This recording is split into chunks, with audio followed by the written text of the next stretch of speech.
Dear students अस्सलाम वालेकुम। आज की इस वीडियो में हम एक्सरसाइज नंबर 2.3 सोल्व कर लेंगे। 2.3 सोल्व करने से पहले हमने कुछ चीज़ें डिस्कस की थी। इससे जो पहले वीडियो है उसमें हमने रेडिकल एक्सप्रेशन और रेडिकल एक्सप्रेशन और उसी तरह एक्सपोनेंशियल नोटेशन हमने डिस्कस किया है डिटेल के साथ।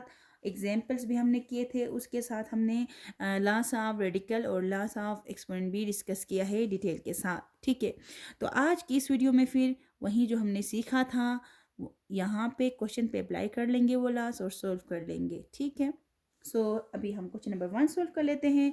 क्वेश्चन नंबर 1 है write each radical expression in exponential notation and each exponential expression in radical form। यहाँ पे कुछ मिक्स है, कुछ रेडिकल में है, कुछ एक्सपोनेंशियल फॉर्म में है। तो हमने क्या करना है, जो रेडिकल में है उसको एक्सपोनेंशियल में लाना है और जो एक्सपोनेंशियल में है उसको रेडिकल फॉर्म में लाना है। तो यहाँ पे फर्स्ट जो है वो रेडिकल फॉर्म में है, क्योंकि यहाँ पे जहाँ पे भी रेडिकल की हमने डिफिनेशन पढ़ी थी, जब भी किसी नंबर के साथ कोई रूट का साइन हो, रूट का सिंबल हो, तो हम उसको रेडिकल फॉर्म कहते हैं। तो अब ये रूट का सिंबल तो इधर नज़र आ रहा है, तो हमने इसको सॉल्व करना है। तो यहाँ पे एक्सपोनेंट है, रेडिकन है, 64 रेडिकन है। ठीक है, और इसको जब हम रेडिकल को एक्सपोनेंशियल में लाते हैं तो यहाँ पे इंडेक्स हमेशा डिनोमिनेटर में आ जाता है और न्यूमरेटर में हम 1 लिखते हैं। ठीक है, यहाँ पे इसके न्यूमरेटर में क्या आएगा, पावर में एक्सपोनेंशियल में लिखोगे तो 1 आएगा और डिनोमिनेटर में यहाँ पे जो भी इंडेक्स आएगा वही होगा, दैट इज एक्सपोनेंशियल फॉर्म आ गई। ठीक है, इसी तरह अगर हम रेडिकल की बात करेंगे तो रेडिकल में फिर कैसे करना होगा, यानी कि किसी भी जो एक्सपोनेंट है उसका हम डिनोमिनेटर है उसको देखेंगे, उसको हम इंडेक्स बना लेंगे और उसके न्यूमरेटर को हम उसका पावर बना लेंगे अंदर। ठीक है, अब यहाँ पे एक्सपोनेंशियल फॉर्म में है तो रेडिकल में लिखने के लिए हमने सबसे पहले रेडिकल साइन लिखना होगा। इस बेस को हमने क्या करना है, रेडिकन बनाना है। रेडिकन इधर आ गया 2। ठीक है, और मैंने ये बोला था कि जो भी डिनोमिनेटर आएगा उसको हमने इंडेक्स बनाना है और यहाँ पे न्यूमरेटर में 1 है तो 1 पावर आएगा, 2 है तो 2 आएगा, 3 है तो 3 आएगा। तो इधर 3 है तो हम इधर लिखेंगे 3। तो ये हो गया रेडिकल फॉर्म। ठीक है, अभी नेक्स्ट कर लेते हैं। नेक्स्ट में फिर हमने क्या करना है, एक और चीज़ याद रखना है कि यहाँ पे जो नेगेटिव साइन है वो है 1/3 के साथ नहीं है। ठीक है, 1/3 जो है नेगेटिव के साथ नहीं है तो हम इसको बाहर लिखेंगे और रेडिकल के अंदर हम लिखेंगे ओनली रेडिकन 7 बना लेंगे।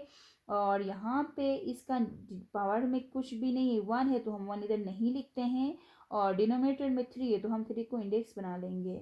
ठीक है, और इधर भी हम इस तरह कर लेते हैं। अभी क्या करने वाले हैं, यहाँ पे जो भी बेस है उसको हम रेडिकन बना लेंगे और इसके डिनोमिनेटर में 3 है तो 3 इसका आएगा, इंडेक्स बनेगा और न्यूमरेटर में -2 है तो -2 तो लिखना पड़ेगा हमें, -2 ऐसे लिखना होगा और इसको हम क्या कह सकते हैं, एक्सपोनेंशियल फॉर्म कह सकते हैं। ठीक है, हमने जस्ट लिखना था, हमने इसको सिंप्लीफाई करना नहीं है, तो हमने लिखना सीखा है। ठीक है, तो अभी फर्दर क्या करने वाले हैं, क्वेश्चन नंबर 2 सोल्व करने वाले हैं। क्वेश्चन नंबर 2 है tell whether the following statements are true और फॉल्स। हमने ये बताना है कि जो स्टेटमेंट दिए हुए हैं वो ट्रू है या फॉल है। तो यहाँ पे हमने रेडिकल की एक और प्रॉपर्टी डिस्कस किया है जिसमें क्या है, radical of A is equal to radical of A और 2। यहाँ पे अगर 2 लिखें या ना लिखें ये दोनों हमेशा इक्वल होते हैं, या हमने जहन में रखना है। ठीक है, इस रेडिकल में कुछ लिखें या ना लिखें वो हमेशा 2 के ही इक्वल आता है, तो इस तरह ये हमेशा इक्वल होते हैं, बाकी 3 फिर इसके इक्वल नहीं आता है। अगर हम इसको सिंप्लीफाई कर लेते हैं तो क्या होगा, हम इसको लिखेंगे, ये एक्सपोनेंशियल फॉर्म में पहले से है, तो अगर मैं इसको रेडिकल में लिखूंगी तो रेडिकल में तो इसके बाहर आ रहा है 5 और अंदर है 5। क्या ये दोनों इक्वल होंगे, नहीं, बिल्कुल इक्वल नहीं है, तो हम इसको लिखेंगे फॉल्स।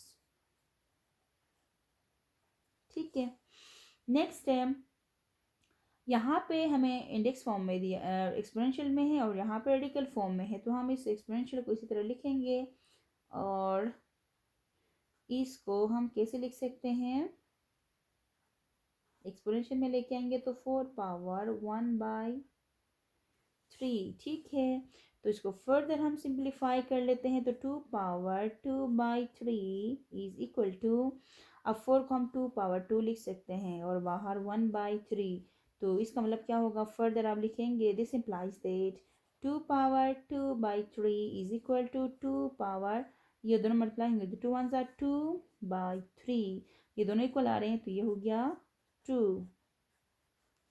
ठीक है, नेक्स्ट है radical of 49 is equal to radical of 7। Check कर लेते हैं, 49 को हम 7 पावर 2 लिख सकते हैं और यहाँ पे 7 की पावर 1 ही है।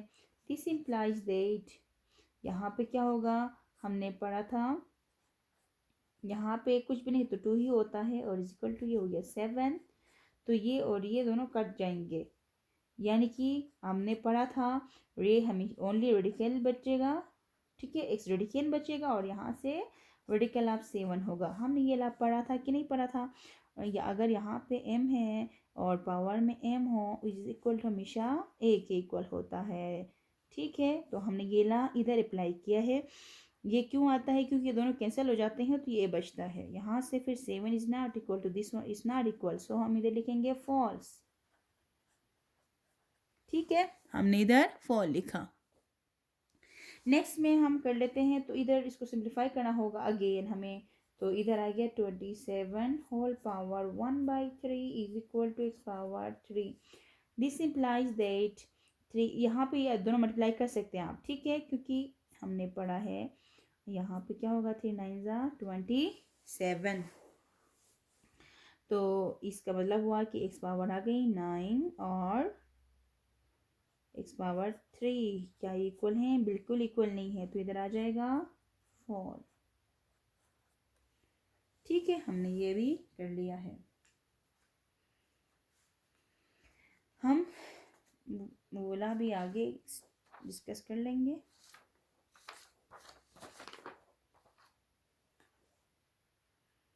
तो लाभ एक्सपोनेंट में हमने एक और चीज डिस्कस की थी, वो क्या थी,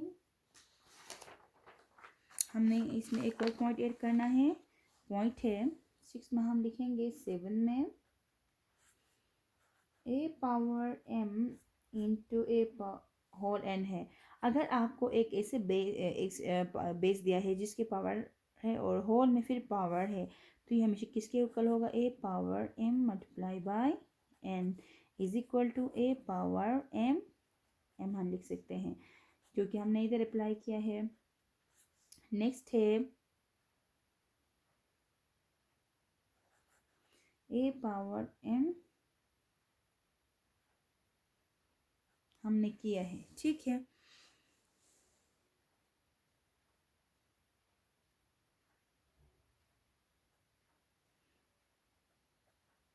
ठीक, अगर a पावर m है और m पावर n है तो इसका मतलब क्या होगा, a जो है वो m कितने टाइम मल्टीप्लाई हो रहा है, m multiply bye m multiply by n time multiply हो रहा है। ठीक है, ये भी एक लॉ है जो कि हमने डिस्कस किया है। ठीक है, तो हमने ला अब एक्सपेरिमेंट से जितने क्वेश्चन थे वो हमने कर लिए हैं। अभी हम नेक्स्ट क्वेश्चन नंबर 3 सोल्व कर लेते हैं। अब हमने सोल्व करना है, सिंप्लीफाई कर लेना है। ठीक है, सिंप्लीफाई कैसे कर लेंगे, जैसे कि हमें दिया है रेडिकल ऑफ इंडेक्स 3 रेडिकल -1/25, तो हम इसको सोल्व कैसे कर लेते हैं, सिंप्लीफाई कैसे कर लेंगे। तो सबसे पहले हमने क्या करना है, कोशिश करना है कि जो भी रेडिकल है उसके फैक्टर्स बना लें। तो 125 के अगर मैं फैक्टर्स बना लेती हूँ तो 5 2 प्राइम फैक्टर्स हमने बनाना है, 5 2 10 5 5 50 25 5 5 25 5 1 5। तो इसको मैं लिखूँ तो कैसे लिखूँ, यहाँ पर आ गया 3, यहाँ पे -3 माइनस है और 5 पावर 3 हम लिख सकते हैं। ठीक है, यानी कि अगर किसी भी बेस की जो पावर है वो और नंबर है तो हम इसको क्या कर सकते हैं, जो साइन है वो हमेशा नेगेटिव ही रहती है, इसमें कोई चेंजिंग नहीं आ रही है। ठीक है, तो हम इसको लिखेंगे। फर्दर हम इसको कैसे लिख सकते हैं, हमने ये पढ़ा है रेडिकल लॉ ऑफ रेडिकल ना, तो ये 3 और ये 3 क्या होंगे, कट जाएंगे, तो इधर बचेगा ओनली 5। तो ये आंसर आ गया। यहाँ से हम फिर 32 के बना लेंगे, और ये क्यों हो गया, यहाँ पे आप लिखेंगे there since negative a power कोई पावर है n, ठीक है, is equal to negative a power n if n is odd। अगर n जो है वो odd होगा तो उसकी साइन नेगेटिव ही रहेगी, उसमें कोई फर्क नहीं पड़ेगा। ठीक है, अगर पावर जो है वो प्लस होगा, कब होगा? If n is even। अगर इवन होगी तो फिर उसकी जो नेगेटिव साइन होगी वो हमेशा प्लस हो जाएगी। इवन में फिर क्या होता है, उसकी जो साइन होती है वो प्लस हो जाती है, जबकि ओड में उसकी साइन में कोई चेंजिंग नहीं आ रही होती है, उसकी साइन चेंज नहीं होती है। ठीक है, तो हम ये अप्लाई कर सकते हैं जहाँ पे उसकी नीड होगी। अब 32 के हम बना लेंगे, 32 की फैक्टर्स बना लेते हैं। तो 2 1 2, 2 6 12, 2 8 16, 2 4 8, 2 2 4, 2 1 2। जब 1 होता है तो हम स्टॉप कर लेते हैं। इधर इसकी पावर क्या है, इंडेक्स इसके बाहर है 4, और 32 को हम कितने टू से इधर 1 2 3 4 5, तो 4 5 है तो हम इसको लिख सकते हैं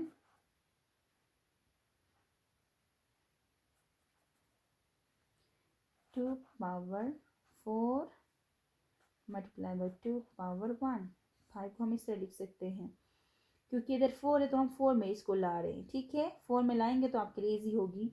फिर हमने ये भी पढ़ा था रेडिकल, अगर दो नंबर्स हैं और उनका कॉमन रेडिकल है तो हम अलग अलग भी लिख सकते हैं, बिल्कुल लिख सकते हैं। हम ऐसे लिखेंगे, फिर यहाँ पे लिखेंगे radical of index 4 to power 1, तो ये दोनों तो कट गए। इधर से क्या बचा, 2 मल्टीप्लाई बाय, और यहाँ 2 पावर 1 मीन्स 2 ही होता है, तो इसका आंसर क्या आ गया 2। रेडिकल इंडेक्स को हमेशा हमने इसके अंदर लिखना है, जो भी सिंबल है रेडिकल के, तो ये आंसर आ गया। ठीक है, नेक्स्ट क्वेश्चन है 32 के, अगेन हम बना लेंगे। अभी हमने ये ला भी पढ़ा था, अगर कॉमन इंडेक्स है तो हम अलग अलग लिख सकते हैं, radical of 3 divide by radical of 32। 3 के फैक्टर्स तो नहीं बन रहे तो हम इस तरह लिखेंगे, 32 के हमने बना लिए थे तो ये होता था 2 पावर 5 पूरा लिखेंगे, क्योंकि अभी यहाँ पे 4 था इसलिए हमने ब्रेक डाउन किया था, लेकिन इधर 5 पूरे आ रहे हैं तो हमने पूरे 5 लिख देने हैं। ठीक है, 5 लिखा, ये और ये कट जाएंगे, और यहाँ पे क्या बचेगा, radical of index 5 divided by 2, answer आ गया। सही है, तो ये हमने किया है। नेक्स्ट हम कर लेते हैं जो कि लास्ट पार्ट है, लास्ट पार्ट भी अभी हम सोल्व कर लेते हैं। लास्ट पार्ट में फिर नेगेटिव साइन भी नज़र आ रही है इधर, तो हम क्या करेंगे, हम 8 के फैक्टर्स बना लेते हैं। 8 के फैक्टर्स तो क्या होते हैं, 2 4 8, 2 2 4, 2 1 2। इसे 27 की बना ले तो 27 3 9 27, 3 3 9, 3 1 3। तो इसको हम पहले अलग अलग रेडिकल में लिखें या फिर आप कॉमन में लिखें, मसला नहीं है। अब यहाँ पे दोनों के पावर 3 3 आ रहे हैं तो हम एक में भी लिख सकते हैं। ठीक है, तो हम रेडिकल ऑफ इंडेक्स 3 लिखा बाहर, और यहाँ पे हम लिखेंगे माइनस है, और 3 पावर और नंबर आ रही है तो हम और में माइनस लिख सकते हैं। ठीक है, तो उसमें क्योंकि नेगेटिव बेस हो तो उसकी इंडेक्स जो है वो और नंबर हो तो साइन पे कोई फ़र्क नहीं पड़ता है, वहीं सेम आ जाती है। 2 पावर 3 डिवाइडेड बाई 3 पावर 3, इसको फर्दर आप कर लेंगे तो क्या होगा, 2/3, नेगेटिव साइन में हम लिख सकते हैं 3, क्योंकि नेगेटिव पावर 3 है, 3 इवन नहीं है, ओड है। अगर इवन हो तो फिर ये प्लस हो जाता है, लेकिन इवन ओड लिखा है, मैंने 3 लिखा है क्योंकि माइनस ही है, 3 है और 2 की पावर 3 है तो हम कॉमन लिख सकते हैं। हमने लाभ एक्सपेरिमेंट पढ़ा है, ये 3 और ये 3 कट गए तो -2 डिवाइडेड बाई 3 आंसर आ गया। ठीक है, तो हमने एक्सरसाइज नंबर 2.3 पूरा डिटेल में सोल्व कर लिया है विथ लास्ट के साथ, तो यहाँ तक कोई कन्फ्यूजन नहीं होगी इंशाल्लाह। सो तब तक के लिए अल्लाह हाफिज़ एंड टेक केयर।